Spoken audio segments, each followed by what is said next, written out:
We have come to you at a very difficult time in the history of our country. We are visiting the National Assembly because of its unique position in our Constitution.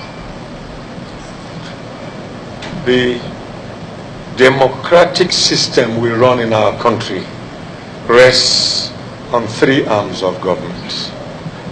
Of these three arms, the other two function in accordance with laws made by this arm. This arm characterizes democracy, because in a military government, you would have both the judiciary and the executive. But it is only in a democratic government that you have a parliament. The parliament is a microcosm of the people, because every section of the country has, by adult suffrage, delegated its voice to this parliament. So we believe that by visiting you today, we are coming to speak to the conscience of our country. We ask that this discussion today be as frank as possible, because in situations like this, unless the National Assembly rises like one man with a conscience, a commitment, and a patriotism to unveil the facade of partisan politics and partisan advantages and face the real issues of the nation, will stand on the edge of a precipice. We have come to you, sir, at a time when our economic stability is in serious danger.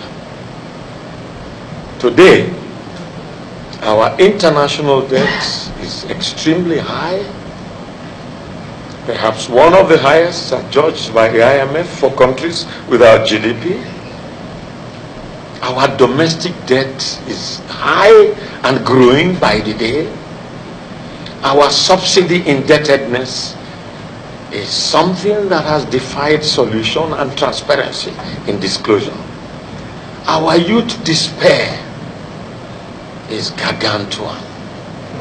The federating units in this country, in the unitary system that we call a federal government, are surviving with great difficulty. The federal government has made bailouts just to sustain recurrent expenditure of our state governments. Many of the important units of great growth in our country, namely industrial concerns, are either not producing at all or producing short of installed capacity. Job creation is low. Despondency stares us in the face. Political instabilities have compounded this, Mr. President. At no time except during the Nigerian Civil War have people been killed in the rate in which they are being killed today in Nigeria. In 1 year, we have recorded more than 1,000 killings. What is surprising is that these killings are not matched with equal reaction by the security forces in our country. There is a resultant lack of confidence in the institutions of government, especially the institutions that are responsible for law and order. Our courts speak from two sides of the mouth. Our Chief Justice said that corruption in the judiciary is not only ingratiation of judicial officers, but deviation from the rules of engagement by judges, by making pronouncements that are completely out of pattern in the exercise of dispensation of justice. We have had, today in Nigeria, our courts make proclamations that whether you commit crime or not, you may not be arrested or even prosecuted. It is unprecedented in any democracy. Mr. President, distinguished senators, we have come as elders. We have come as fathers. We have come as heads of different socio-cultural organizations of this country who look up to us for leadership to speak in moments of this nature. We have looked at the problem of our country and we think that it is soluble, but we think that there is lack of will. We have come to ginger you to develop that will and to seek a consensus of the leadership of the National Assembly and of the political class who have the necessary legislative empowerment by our Constitution to make decisions that can reverse our situation. And if not in office, you constitute the political class of our country. At times like this, partisanship is criminal. Mr. President of Senate, a number of us on the other side of 60 and above grew up in a different Nigeria. I grew up in a Nigeria where in Enugu, where I come from, the mayor of Enugu in my childhood was a man called Alhaji Umaru Altini from Katsina State. He was elected mayor of Enugu by adult suffrage, campaigning on the platform of the NCNC. He defeated an Igbo man to become mayor of Enugu. Mr. Willoughby, a Yoruba man, was Accountant General of Eastern Nigeria. Mr. President of Senate, going beyond my childhood, I went to the university for my first degree, University of Ibadan. In the University of Ibadan, I dared to stand for election as President of Students' Union in a Yoruba-dominated university. More than 65% of the student folk were Yoruba. My opponent was Yoruba, Banji Adeboro. But I won resoundingly, not because I was Igbo, but because they were Yorubas who were not prepared to be swayed by ethnic considerations, but who were only interested in what the candidates had to offer. In other words, what were the issues? Mr. President, I served in government. I didn't have the privilege to serve with your father in Senate. But I had the privilege of being confirmed minister in a Senate in which your father was leader, and in which he was a member of the Senate subcommittee for screening. In those days, the ministerial nominees were screened in a subcommittee of Senate. They went into rigorous exercise of your past, your capability, your points of view on policy, where you have contradicted yourself on policy and where your behavior does not stand up to ministerial stature. I was grilled by your father and yet recommended by your father. I say all this because I see here some of my friends and colleagues, some who even campaigned for me when I dared to run for president. I see people who have the capacity to say, this will not happen in our time. I see people who will say, this does not admit of anything other than patriotism. So we believe that many of the problems we have in our country emanate from the constitution of our country. We know that the National Assembly has had debate on devolution of powers. And we know, Mr. President, that you did promise the nation that you will have a revisit to this issue. We have come to ask you to bring up the revisit. We consider it urgent and inevitable Because we believe that all the problems we have today in Nigeria emanate from the fact that our constitution is not ripe for a country constituted by people of diverse culture, diverse religion, diverse political persuasions as our country. Many other countries with our characteristics have emerged greater. Some have taken the seedlings of their greatness from their country. But we have been kept down by the kind of constitution we run. We have watched the helplessness of the National Assembly, where members of the executive even refuse your invitation to come and make explanations before them, contrary to the provisions of the Constitution. We have found the helplessness of the Senate when you can be invaded in spite of the security adornment in this place, controlled by the executive, and the seat of the Senate president is almost invaded, but for the personal security of the aides of its leadership. This is because our system makes the tail wag the dog rather than the dog wag the tail. This cannot be the fountain of legislative authority for executive implementation, and yet the toy of the system.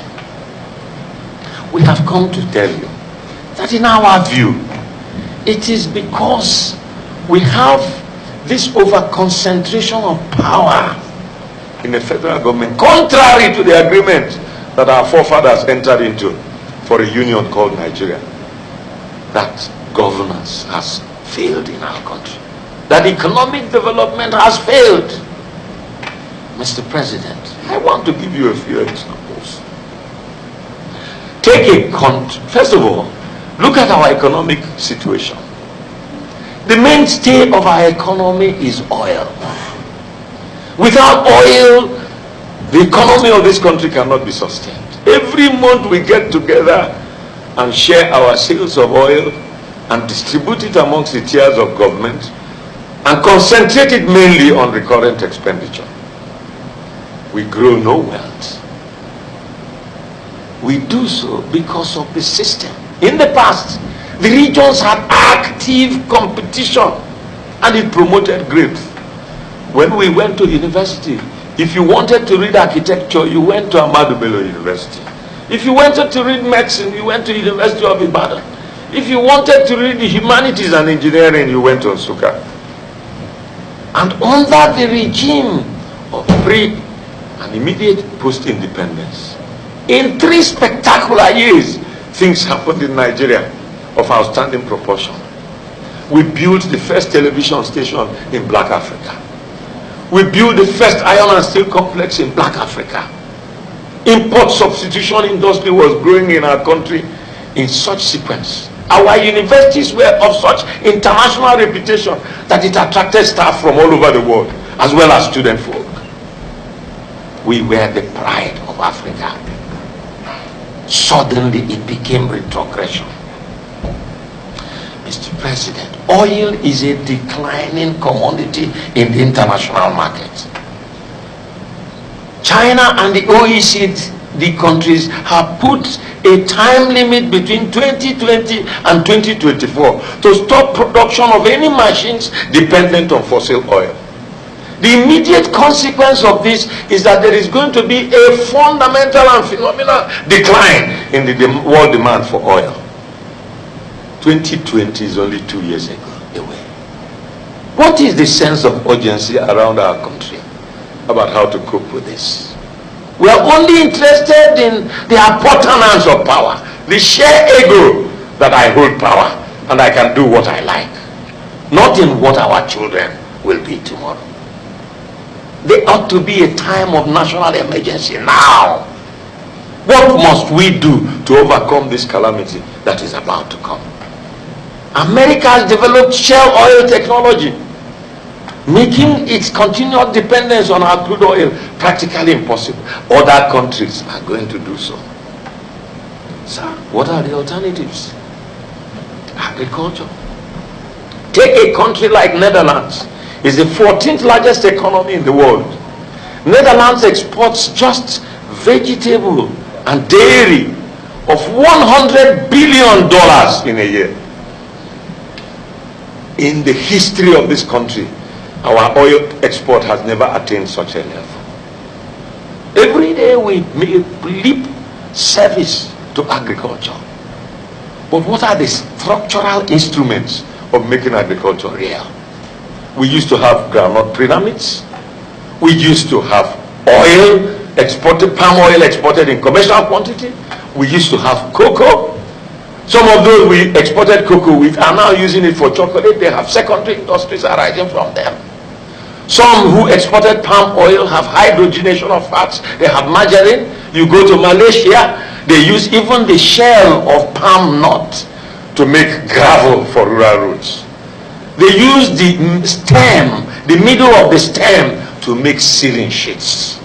And yet they took their seedlings from Nigeria. It is because our structure of government promoted growth. Mr. President, look at our security.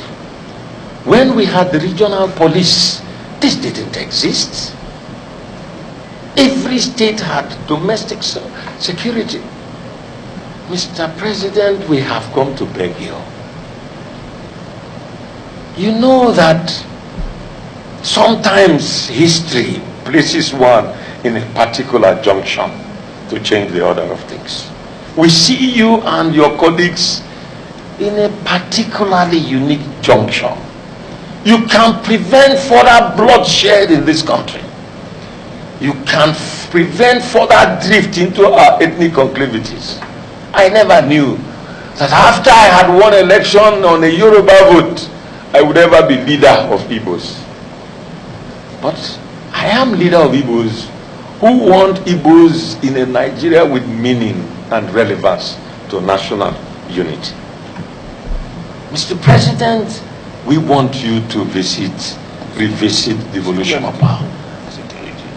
Because if we have this restructuring and we limit people to minding domestic affairs and we encourage competition between various areas of the country, production will increase, standards will increase, security will increase, mutual respect for each other will increase, friendliness will be encouraged. We want a restructured Nigeria. We want a restructured Nigeria. The alternative, Mr. President, will be worse than the situation we have today. If it is possible for us to have a situation in which people carry AK-47 freely in Nigeria and murder people every day. Yesterday it was 21, day before yesterday it was 17. This is happening as if nobody cares. Some people tell us they came from Libya. When did Gaddafi die? How many years ago? Any security in any country as rich as Nigeria, if this was the problem, would have predicted it, would have organized for it. If the essence of choosing 17 heads of security arms in this country is to ensure that they come from the same area as the president in order to ensure his loyalty, what have they done to guarantee our security?